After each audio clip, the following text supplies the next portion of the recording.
Pitani agora vai bater, bateu, é Nesta Olimpíada, quem vai vencer? Você ou o seu sono? Terra, o mega portal da internet brasileira, traz a melhor equipe e a melhor cobertura das Olimpíadas na hora que você quer. E mais, conteúdo do Estadão, Terra Shopping, o seu mega canal de compras e o melhor acesso da internet. Terra, a internet mais sua do que nunca.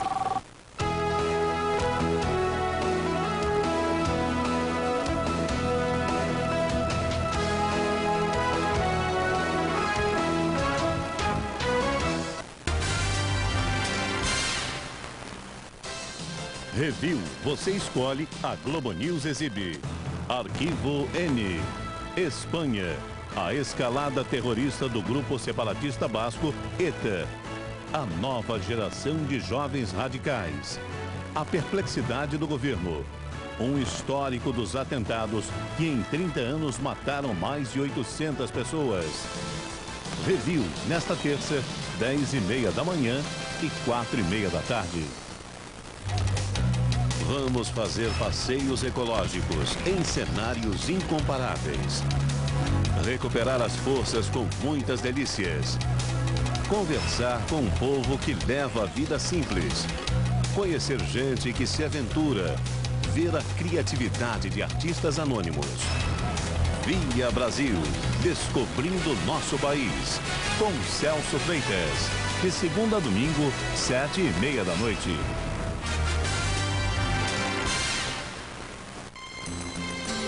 Eu quero usar melhor o meu dinheiro. Escolher como pagar minhas contas. Já existe um jeito moderno de financiar suas contas. American Express Credit é azul, é diferente, com uma das taxas mais baixas do mercado. Quero economizar mais e realizar mais. E só com ele, você pode transferir saldo de outros cartões para American Express, com juros mais baixos. Quero tomar melhores decisões. Cartão azul da American Express. Primeira unidade grátis. Peça hoje. mais alto, mais do que você já sonhou. Mais rápido, mais do que você imaginou. Emoção, vem com a gente. Mais alto, apenas mais alto. Sim, muito mais rápido. Busch Gardens, Flórida. Nova Paraty com motor turbo 16 válvulas. 112 cavalos, de 0 a 100 em apenas 9 segundos e meio.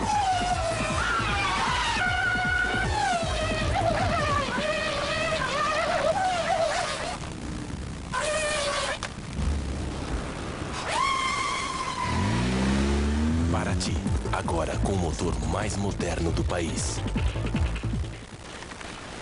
E aí, Valdir? Vamos almoçar?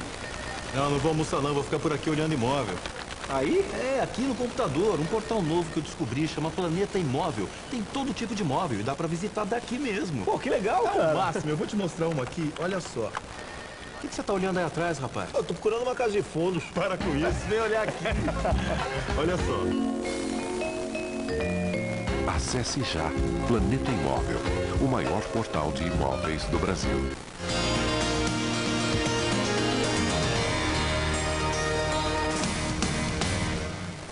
Como você imagina um cientista? Bom, a gente sempre corre o risco de cair naquele estereótipo de um homem frio, voltado para um mundo de cálculos e equações, um homem distante que coloca a razão sempre acima da emoção. Bom, com esse cenário que vão construir, fica difícil a gente imaginar que ciência e poesia possam andar de mãos dadas. Bom, o nosso entrevistado fala de ciência como quem escreve um romance. Ele é professor de Física e Astronomia no Dartmouth College, nos Estados Unidos, e os seus alunos apelidaram o seu curso de Física para Poetas. Hoje a gente conversa com Marcelo Gleiser. Bom, nos seus livros, a gente sempre encontra uma linguagem fácil, acessível, eu mesmo entendo.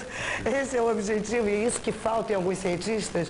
Sem a menor dúvida. Eu acho que cada vez mais os cientistas têm que se convencer de que está na hora de sair da universidade para falar com as pessoas sobre ciência de uma forma simples, né? Porque quando se fala em ciência, física principalmente, física, ai meu Deus, matemática, que horror, aquele monstro de 7 cabeças. Na verdade, para as pessoas em geral que não vão ser cientistas, você não precisa trazer a matemática, você traz a física como sendo uma aventura intelectual, como sendo um processo de descoberta do ser humano sobre o universo à volta, entende? E na universidade, quando você está dando sua aula de física, dá para falar nisso sem equação, sem fórmula? Dá direto, quer dizer, você sabe que tem uma corrente entre cientistas que acha isso errado, né? Que você, quando você começa a falar sobre a física moderna e que realmente a matemática é importante, você está deturpando o sentido da ciência, né? Isso é um grande erro, porque na verdade você não precisa estar treinando essas pessoas para serem cientistas, você tem que explicar basicamente o que é, o que é mecânica quântica, o que é um buraco negro, né? E as pessoas ficam maravilhadas, porque realmente é fascinante, né? Você não precisa inventar coisas sobrenaturais para se maravilhar com o mundo, porque a própria natureza é maravilhosa, se você trouxer a coisa de uma forma bonita, acessível, lúdica, né? Uma coisa bonita. E as pessoas realmente ficam encantadas. Quem são meus alunos, né? Tem de tudo. Tem pessoas de letras, de cinema, de televisão, cientistas, né? E é um curso que é aberto, que é uma coisa que, aliás, faz a maior falta na universidade brasileira. Tem um curso sobre a história das ideias. Um curso aberto também, porque uma coisa que você sempre diz é que existia antes uma ideia que um cientista não gostava da natureza, era um cara frio, como eu falei na introdução. É o contrário disso? Ele é um grande observador? Isso é uma boa pergunta, porque eu me lembro que as pessoas falavam, poxa, olha só aquele arco-íris, coisa linda, né? E todo mundo fala, é lindo, você escreve um poema sobre o arco-íris, é uma maravilha, é inspirador e tal. Mas aí você vai e descreve o arco-íris como sendo produto da difração da luz, né? Passando pelas gotículas de água em suspensão na atmosfera, então fala, pô, que coisa horrível, né? E não é por aí, quer dizer, por que o cientista foi falar sobre o arco-íris? Porque ele também está apaixonado pela natureza, né? Se ele chegou nessa explicação depois, é outra história, né? E talvez essa explicação seja a maneira dele ou dela expressar essa paixão, essa beleza pelo mundo. Então você entender o mundo racionalmente não tira a beleza, mas ao contrário, adiciona. Bom, muita gente costuma colocar religião de um lado, ciência do outro. E você tem uma afirmação interessante, você disse que a religião pode ser um fator importante para o lado criativo do cientista. Por quê? Porque essa briga, vamos dizer assim, né, entre religião e ciência, que é uma coisa bastante infeliz, não precisava existir. Essa é a minha cruzada, entendeu? Eu tento mostrar para as pessoas que o problema da religião e da ciência principalmente acontece quando um invade o outro, quando um pisa no calo do outro. Então, por exemplo, o cientista que diz que tem todas as respostas para os mistérios do mundo e, portanto, não existe mais lugar para a espiritualidade na vida das pessoas, está falando besteira. E o cara religioso que diz que não, que todas as respostas para as grandes questões humanas estão na Bíblia ou estão em outros textos sagrados, também está falando besteira. Porque, na verdade, as duas são complementares, entendeu? Por exemplo, a Bíblia, ela não foi escrita como um texto científico. Ela não é para ser interpretada, sabe, assim, exatamente como sendo uma descrição racional da criação do mundo, por exemplo, de fenômenos naturais. E até pode ter várias interpretações, né? E pode, aliás, no Antigo Testamento, o Gênesis, tem 2 mitos do Gênesis. Então os caras já não se entendiam direito, entendeu? Qual é o mito correto da criação do mundo. Então existem, quer dizer, essas questões são fundamentais, mas que quando as pessoas extremizam, entendeu? Vão radicalizar, aí o diálogo acaba. Então, o que eu tento fazer? Eu tento mostrar 2 coisas. Primeiro, isso que você falou, que a espiritualidade, ela faz parte do processo criativo do homem, ponto. Não interessa onde, pode ser em arte, em religião, em política, na cozinha, né? Você se inspira com alguma coisa, esse momento da inspiração é uma coisa que é única, universal. E a ciência é um dos canais. Eu sempre falo, tem uma biografia do Michelangelo, aquele pintor renascentista italiano, que se chama Agonia e Êxtase. E eu acho bárbaro esse negócio de agonia e êxtase, por quê? Porque o processo criativo, né, do pintor, é aquela agonia que eu vou fazer a obra, que eu não sei como fazer. Você, quando escreve, você tem que encontrar a palavra certa, e não sai, e aí sai. Aí vem o êxtase, né, do processo criativo. E na ciência também tem isso, sabe? Você tem aquela dificuldade, você está encarando um problema complicado e você não entende, tenta resolver o problema e não sai. E fica naquela batalha, às vezes meses. Aí, de repente, vem a solução, aí vem o êxtase também. E esse momento assim, em que as coisas se encaixam, é um momento que é universal, que é tanto da ciência quanto da religião. Se eu não me engano, foi você mesmo que disse numa entrevista que Newton era uma pessoa ligada à teologia. É verdade isso? É super verdade. Isso é uma coisa que eu, quando descobri, fiquei impressionadíssimo, porque na universidade, né, nas escolas, você fala, Newton é aquele cara, o racional. É o estereótipo que eu falei, né? E ele era um cara meio irracível, ele era um cara complicado, entendeu? Ele nunca teve uma relação com uma mulher, morreu virgem, por exemplo. Mas o que as pessoas não sabem, o que a gente não aprende na escola, é que o Newton passou mais tempo se dedicando à alquimia e ao que se chama bibliocronografia, que é você tentar datar os eventos bíblicos usando ciência, né, do que fazendo física. Aí eu sempre falo, ainda bem, pô, se ele tivesse feito física só, a gente não tinha mais nada para fazer. É verdade, já tinha resolvido todos os problemas. Mas ele tem mais de 2 milhões de palavras escritas sobre textos alquímicos. Isso é uma coisa que... Por quê, né? Mas isso é que é o bonito da história, porque para ele, religião, alquimia e ciência e a física dele eram 3 aspectos complementares de uma busca que ele tinha a Deus. Ele era um cara extremamente religioso, ele dizia que o mundo é uma criação divina e para ele esses instrumentos são todos instrumentos complementares para você entender a razão de Deus. Bom, existem vários mitos da criação do universo, né? Algumas culturas dizem que o universo sempre existiu, outras que é uma coisa cíclica, aparece, desaparece, que veio do nada. Quais os paralelos que existem entre os mitos de criação e o que a ciência conseguiu comprovar e as diferenças, e a diferença seria justamente isso, a explicação que é dada no final? Eu acho que a coisa que eu fiquei impressionado quando eu comecei a ler esses mitos todos é que realmente eles sacaram tudo, de uma certa forma. Eles intuíram todas as possibilidades, porque na verdade o problema da criação do mundo é muito complicado. Não do mundo, a Terra, mas do universo como um todo. A gente não sabe a resposta para isso. Existem teorias e tal, mas isso é uma outra conversa. Na verdade, a gente não tem uma resposta. Então, é quase um jogo de lógica. Né? Então, o que os caras fizeram, os religiosos das religiões, das culturas antigas? Eles descobriram que só tem 5 jeitos de você responder a isso. Tá? E eles, então, criaram os mitos em torno dessas histórias, dessas 5 soluções. Né? Dessas 5 soluções. E aí você, então, o universo é criado ou ele não é criado? Se ele não for criado, ele é eterno, quer dizer, ele não muda nunca. Ou ele é criado, destruído ciclicamente, que é a coisa dos hindus, né? Aí se ele tem um momento de criação, um início, uma história, que essa que é a jogada, entendeu? Na tradição judaico-cristã, o universo tem uma história, como nós, né? Tem um momento em que ele aparece e, bom, aí ele ou vive para sempre ou ele desaparece, né? Dependendo do tempo de vida versão. acabou, sai, né?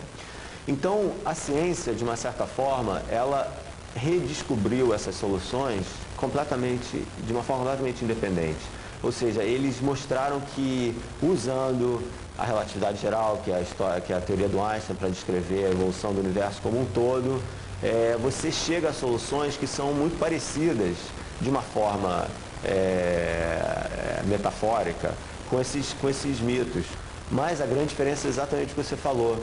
Na ciência, a gente pode selecionar o que está certo do que está errado. Então, por exemplo, a gente hoje em dia sabe, em princípio, que esse universo que se expande e contrai, não está certo. Então, essa solução, bota na lata de lixo, entendeu? Então, esse processo de otimização da ciência é muito importante. A ciência é um processo que ela continua sempre em evolução e você vai aprendendo com o tempo e ela vai melhorando e a descrição do mundo à nossa volta vai melhorando também. Você diz que a ciência é um livro que tem que sempre ser reeditado, né? Absoluto, absoluto, olha eu aqui falando. Certamente, às vezes dá uma escapada. A ciência consegue explicar a história do universo, vamos dizer, logo depois do início, né? Logo depois do Big Bang, daquele milésimo de segundo. Mas aquele momento exato, vocês não conseguem explicar, né? É esse o grande problema da ciência? Eu digo que existem 3 grandes problemas na ciência hoje em dia. E eles são justamente esses problemas que têm uma interface com religião. Então, por exemplo, é o problema da criação do universo, a origem da vida. Eu chamo os problemas das 3 origens. A origem do universo, a origem da vida e a origem do consciente. Né? Que são 3 questões que estão realmente em aberto. A mais complicada delas, em termos filosóficos, é a origem do universo, né? Porque eu sempre falo, é como se você fosse um peixe que vive dentro do oceano, mas você quer ter a ideia do oceano como um todo. Como você vai sair do oceano para poder ver o que é o oceano? A gente não pode sair do universo, a gente está aqui dentro. É impossível. Então fica muito complicado. A gente tem que criar uma narrativa, uma história em que a gente faz parte dela de alguma forma e não é fácil, principalmente porque a origem de tudo é um problema, como é possível, né? né? Da onde que veio, né? Então, quer dizer, a ciência engasga também, né? Eu sempre falo que os cientistas têm que ter a humildade de aceitar o fato de que a gente não tem todas as respostas, a gente não tem nem todas as perguntas, né? Não tem uma piada de Santo Agostinho que ele diz, é o tipo da pergunta que você... Como é que é? É a seguinte, eles diziam que as pessoas criticando essa ideia cristã de que Deus criou o mundo, né? Então eles falam, olha, se Deus criou o mundo em um determinado momento, o que ele estava fazendo antes de criar o mundo, né? Aí ele dizia, ele estava criando o inferno para botar pessoas que fazem esse tipo de pergunta. Esse tipo de pergunta que a gente faz para cientista, né? Mas como explicar exatamente o Big Bang? Então, quer dizer, tem versões, entendeu? Tem ideias. A gente chega muito perto do momento inicial, hoje em dia, com ciência. A gente chega a mais ou menos 1/1000 de bilionésimo de segundo, tá? Então é 0,1101 segundo. Como então, se houvesse o tempo zero do Big Bang. Isso. E vocês começam a contar essa história logo depois. Isso, exatamente. Mas esse momento inicial em que as coisas realmente se misturam porque as nossas versões, as nossas teorias, elas deixam de funcionar. Então a gente tem que, em princípio, casar duas teorias que ainda não foram casadas. Que uma se chama mecânica quântica, que estuda o mundo do muito pequeno, e a teoria da relatividade, que estuda a gravidade. Enquanto a gente não conseguir casar essas duas teorias, a gente não vai conseguir ter uma versão da criação do universo. Mas a coisa é mais complicada, porque vamos dizer que alguém invente uma versão, dessa criação do universo usando, sei lá, uma teoria nova em que mistura mecânica quântica e relatividade. Aliás, elas até existem. Será que isso resolve o problema da origem? E o problema é que não resolve, porque você já está usando as ferramentas teóricas, as hipóteses dessas duas teorias para explicar o mundo. E a questão então passa a ser, mas de onde vêm essas teorias? Por que que o mundo respeita certas leis e não outras, né? E aí voltamos para os mesmos debates religiosos ou filosóficos ou científicos. Tudo, exatamente. Então enrola tudo. Eu prefiro dizer que a gente ainda não consegue pensar direito sobre essa questão. Bom, vamos aproveitar aqui a presença do cientista. Os filmes hollywoodianos, por exemplo, O Impacto Profundo, mostram um grande asteroide que se choca com a Terra, destrói tudo. Marcelo, isso aí é exagero, é provável, é uma coisa que a gente tem que se preocupar? Tem. O pior é que tem. Tem, porque, aliás, eu estou escrevendo um livro novo sobre isso, justamente, sobre a questão do fim do mundo, em que eu vou falar em detalhes sobre esse tipo de problema. Se a gente olha para a história da Terra, até antes de olhar para a história da Terra, olha para a Lua. A Lua é uma zona de guerra, basicamente, né? Você tem aquelas crateras que mostram que as coisas caem o tempo todo na Lua, né?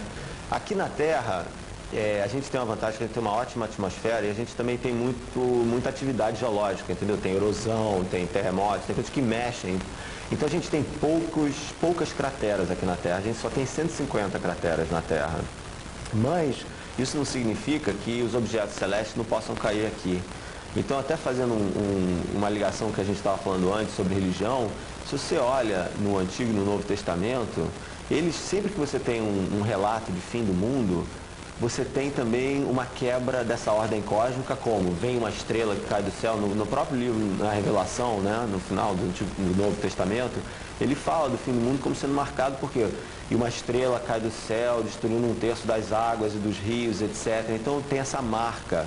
E Hollywood, claro, se aproveitou disso, até fez um filme chamado Armageddon, né, que Bruce Willis salva o mundo.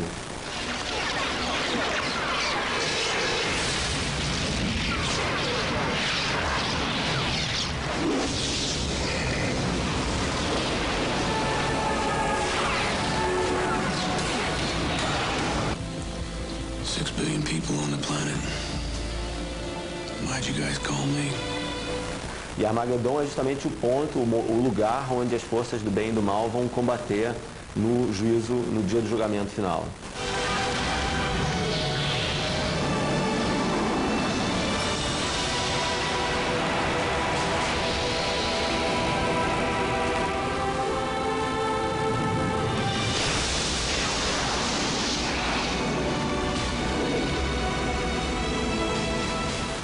Então a coisa não é só, vamos dizer, religião, terror, isso tudo, porque infelizmente pode acontecer mesmo.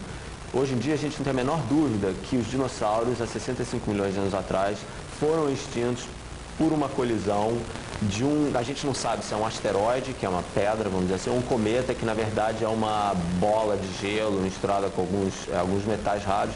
A gente não sabe se é um dos dois, mas aconteceu e foi uma pedra, um negócio de 10 quilômetros de diâmetro, imagina, uma pedra de 10 quilômetros de diâmetro, viajando a mais ou menos 40 mil quilômetros por hora. Então, quando isso daí se choca com a atmosfera, o que acontece é o seguinte, o mundo, entendeu, passa a ser uma brincadeira, quer dizer, vira pó, tá? E a força dessa colisão, ela é equivalente a mais de 100 milhões de bombas de hidrogênio, explodindo ao mesmo tempo. E o que a gente pode fazer para evitar uma coisa como essa? Então a gente fala, mas isso foi há 65 milhões de anos atrás, não vai mais acontecer. Pois é, em 1908, na Sibéria, caiu alguma coisa, provavelmente foi um meteoro, e explodiu quando ainda estava no ar, e destruiu 20 km² de floresta, e as pessoas em Londres escutaram o barulho da explosão. Isso em 1908, na Sibéria. Que loucura. E em 1994, em Júpiter, né? Todo mundo sabe da colisão do cometa Shoemaker-Levy 9, que se chocou com 23 fragmentos, o cometa se destruiu, então foi um bombardeio de 23 fragmentos, cada um deles com 1 quilômetro de diâmetro, mais ou menos. E o impacto na atmosfera, na parte superior da atmosfera de Júpiter é maior que a Terra. Isso foi agora. Então, eu acho que tem duas coisas que podem ser feitas. Primeiro, as pessoas têm que saber que isso é possível, entendeu? Que não é uma brincadeira, pode... Agora, calma, né? Pode acontecer, mas a probabilidade é extremamente pequena. Muito, não precisa sair todo mundo correndo pela o mundo vai acabar, entendeu? E vai cair logo aqui. Entendeu? Não tem pânico, mas é uma coisa que a gente tem que estar preparado, porque pode acontecer. Então, está se fazendo alguma coisa, tá? Então, existem... tanto nos Estados Unidos quanto na Europa, existem projetos de observação. A primeira coisa que você tem que fazer é você tem que mapear os céus, você tem que ver todos os asteroides com 1 quilômetro ou mais de diâmetro, que possam ter uma órbita, que vão cruzar com a órbita da Terra. E destruir eles antes lá por cima, né? E aí ver se, por um acaso, essa órbita vier a cruzar com a Terra, eventualmente, aí a gente pensa num plano de defesa. Vou mudar de assunto para falar de uma coisa que está muito em voga agora, alimentos transgênicos. Eu sei que você já discutiu sobre isso. A manipulação genética, ela pode deixar de ser um benefício para se tornar um risco?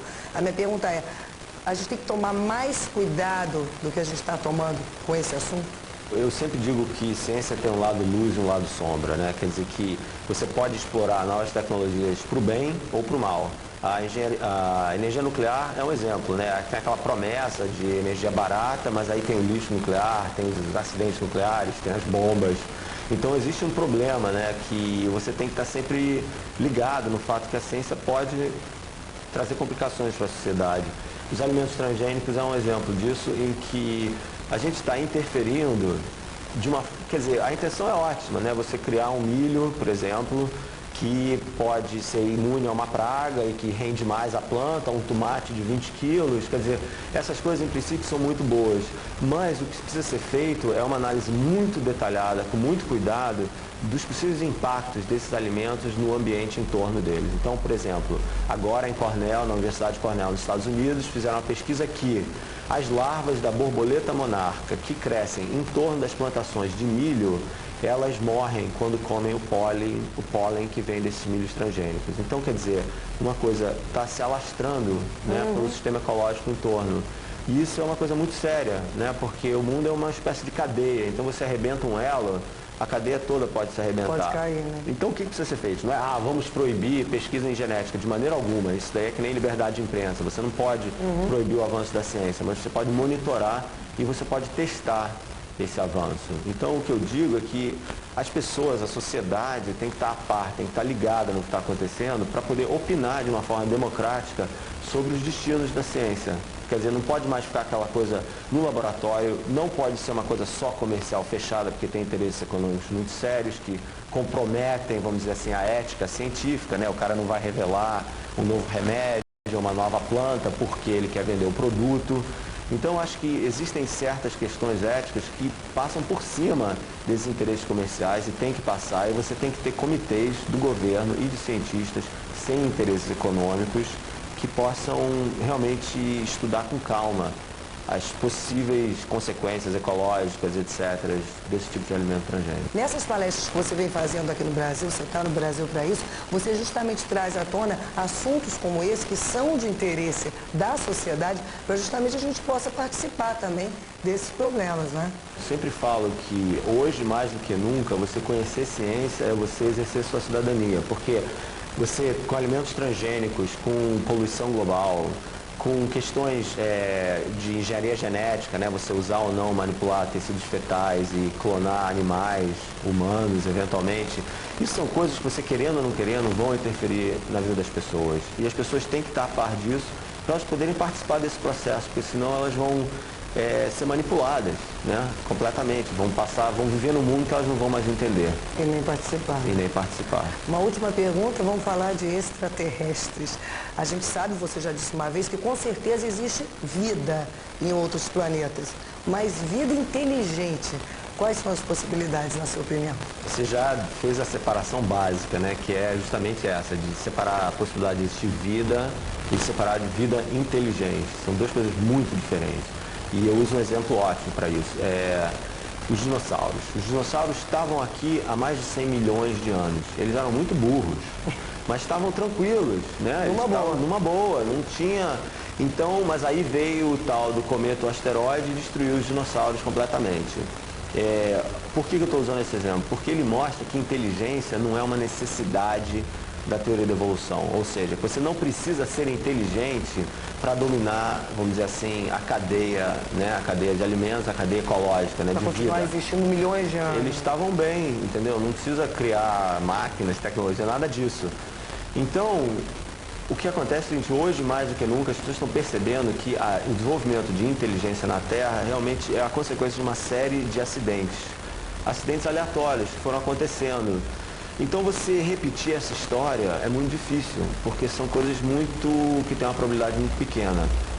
Agora, eu prefiro pensar, mas aí é a minha opinião pessoal, porque a gente não sabe se tem ou não vida inteligente lá fora. Até o momento, a gente não viu nada. Esse negócio de UFO, etc., não tem a ver. Quer dizer, a gente pode até um dia conversar mais sobre o assunto, mas nada seria mais fascinante para os cientistas do que ter um contato com uma vida extraterrestre. Afinal de contas, é o que a gente quer, né? São as coisas novas, né? E até o momento, infelizmente, isso não aconteceu. Então, eu prefiro achar que existe sim, tá? Que eu acho que existe vida inteligente, talvez bem mais inteligente do que a gente. Espero que a gente até possa vir a conhecer um dia e aprender com eles. Mas a probabilidade é muito pequena. Ah, que pena. Marcelo, obrigada pela entrevista, sucesso para você e para esse novo livro que deve sair no ano que vem, né? É isso aí. Já tem nome? Tem um nome provisório que seria algo como O Fim da Terra e do Céu. Muito obrigada, a gente conversa então no ano que vem. Tá ok, obrigado.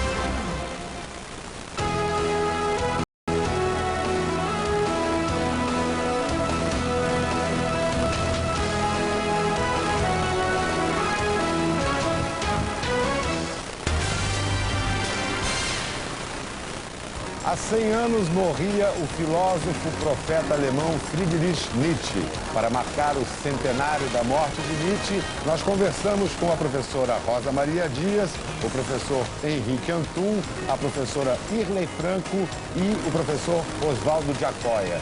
Não perca, o assunto é fascinante. Até lá! Espaço Aberto com Pedro Bial, nesta quinta, 9h30 da noite.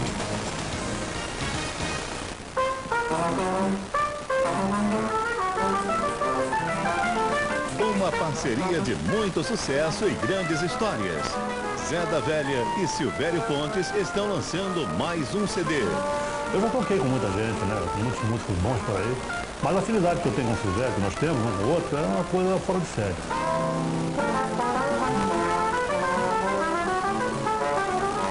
Almanac, de terça para quarta, 00:30.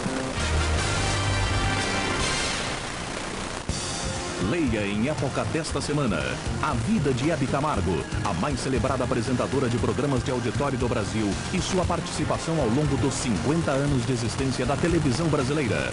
O Papa faz um exorcismo no Vaticano e reafirma a luta do bem contra o demônio. Saiba como as religiões realizam exorcismos.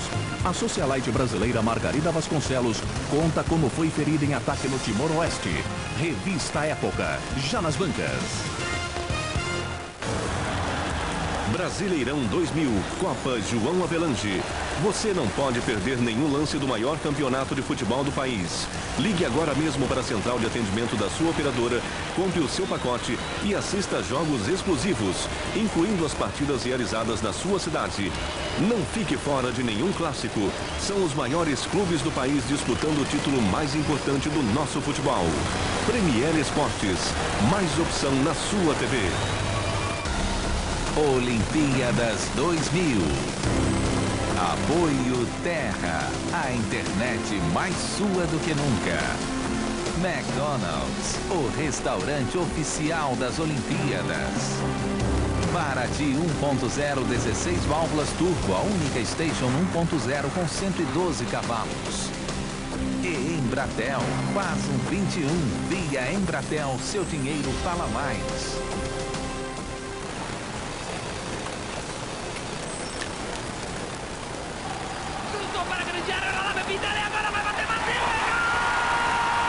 Nesta Olimpíada, quem vai vencer? Você ou o seu sono? Terra, o mega portal da internet brasileira, traz a melhor equipe e a melhor cobertura das Olimpíadas na hora que você quer. E mais, conteúdo do Estadão, Terra Shopping, o seu mega canal de compras e o melhor acesso da internet. Terra, a internet mais sua do que nunca. Nova Paraty com motor turbo 16 válvulas. 112 cavalos, de 0 a 100 em apenas 9 segundos e meio.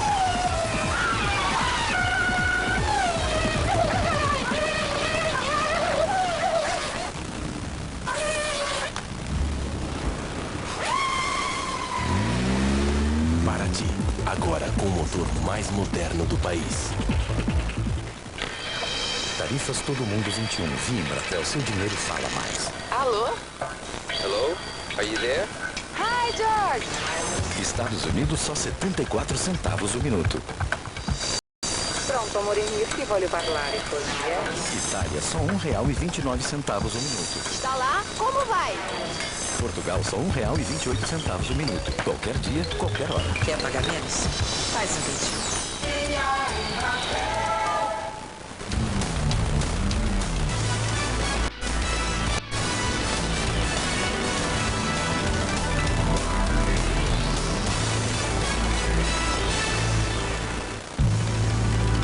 Terça-feira, 19 de setembro, você vai ver nesta edição do Em Cima da Hora. A CBF já reservou passagem de volta para a seleção masculina de futebol para o caso dela não vencer o jogo contra o Japão. O tenista Gustavo Kirten estreia com vitória nas Olimpíadas de Sydney. Gustavo Borges faz o 13º tempo nas eliminatórias dos 100 metros nado livre e vai para a semifinal. O corredor brasileiro Sanderley Barrella vai disputar a prova dos 400 metros rasos. A Federação Internacional de Atletismo não considerou válido o exame que constatou doping no atleta. A seleção brasileira masculina de vôlei ganha por 3-0 da seleção do Egito. O ministro da Justiça do Peru diz que a eleição presidencial deve acontecer em março do ano que vem. Ele também desmentiu a prisão do assessor de Fujimori e pivô do escândalo de corrupção. Veja agora o movimento nas principais bolsas da Ásia. A Bolsa de Tóquio está em queda de 1,01%. Em Hong Kong, menos 0,79%. Em Kuala Lumpur, baixa de 1,27%. Em Singapura, a bolsa está em queda de 0,75%. Em Manila, menos 0,82%. Na bolsa de Bangkok, alta de 0,75%. E em Sydney, queda de 1,50%. No mercado cambial, um dólar vale 106,87 ienes, 2,29 marcos alemães, 7,69 francos franceses, 1,78 francos suíço e 71 centavos de libra. Você está ligado na Globo News, o seu canal de jornalismo 24 horas no ar.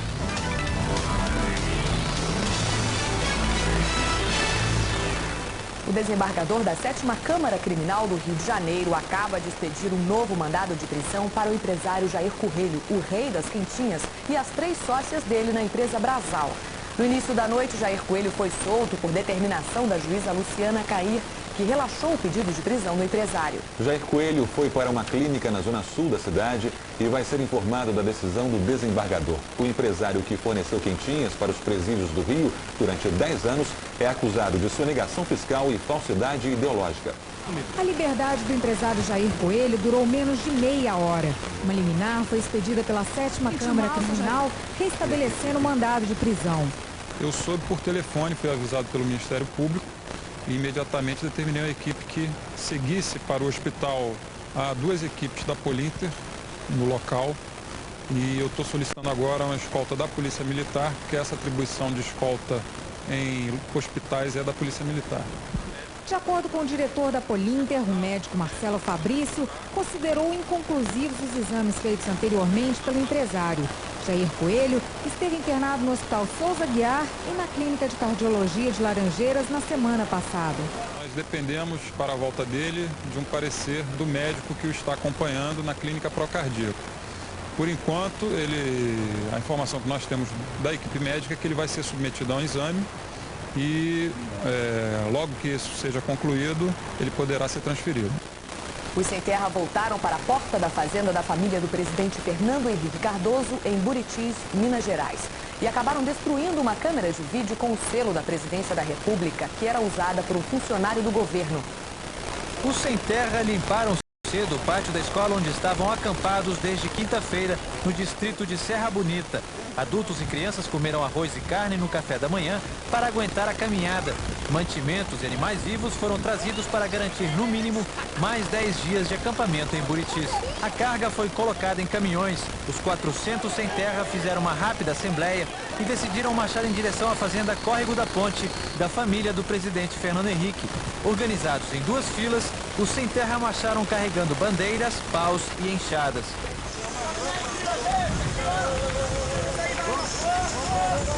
A fazenda Córrego da Ponte está sendo vigiada por 215 soldados do Exército e 8 policiais federais. Houve muita confusão quando os sem terra chegaram aqui depois de 3 horas de caminhada. Em frente à porteira da fazenda, os manifestantes chegaram gritando palavras de ordem, sempre acompanhados de perto pela imprensa e por cinegrafistas do Exército e da Polícia Federal. Este cinegrafista foi agredido pelo sem terra. Ele estava com uma câmera da Presidência da República. Ele é funcionário do Gabinete de Segurança Institucional da Presidência. A câmera foi arrancada das mãos dele, jogada no chão e destroçada pelo sem terra.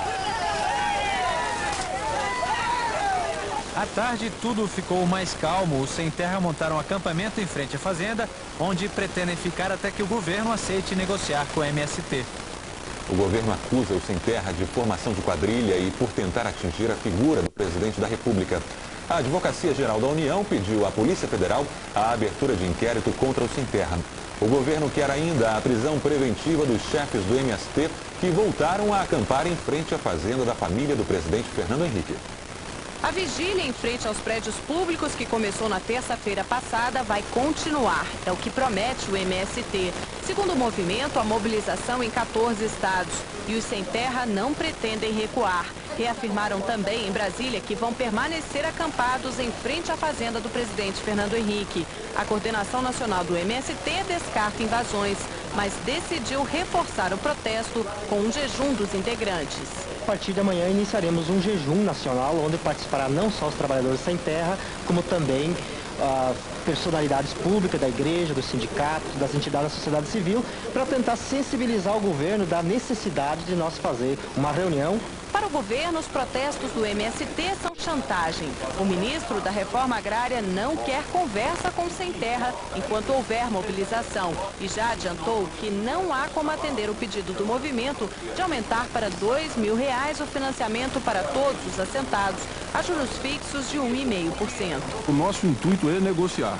Agora, negociar sem estar submetido a uma chantagem. Isso a gente não aceita. Além de manter suspensas as negociações, o governo decidiu que era a prisão dos responsáveis pelo acampamento em frente à fazenda do presidente Fernando Henrique. A Advocacia Geral da União protocolou na Polícia Federal um pedido de abertura de inquérito para identificar os integrantes do MST que estão coordenando a vigília em Buritis, Minas Gerais. No Código Penal poderiam estar cometendo, por exemplo, crime de formação de quadrilha, porque um monte de gente. Nesse caso da agressão, lesões corporais. No caso da quebra do equipamento da presidência, dano ao patrimônio e assim por diante. Então, quem vai tipificar isso mesmo vai ser a investigação que se fará.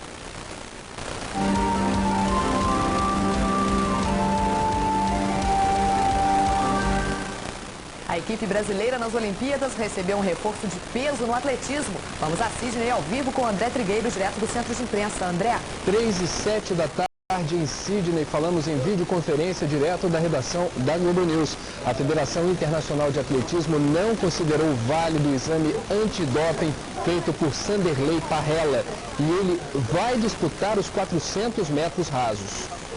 Sanderley Parrella está em Sydney treinando. Ele esperava o resultado do julgamento em que era acusado de usar anabolizantes. E a federação decidiu absolver o brasileiro e estava suspenso das competições depois que um teste antidoping deu positivo. Agora, Sanderley só pensa em correr na pista do Estádio Olímpico. Eu vou criar uma garra, uma vontade muito grande. Eu acho que aquela adrenalina, aquela vontade de realizar um sonho, ainda mais na Olimpíada, pode ser que eu consiga arrumar forças, né? Y de ahí salir con un resultado que va a ver muchas personas ni esperan. Sin embargo, la lujosa biblioteca de los franciscanos es un lugar poco frecuentado.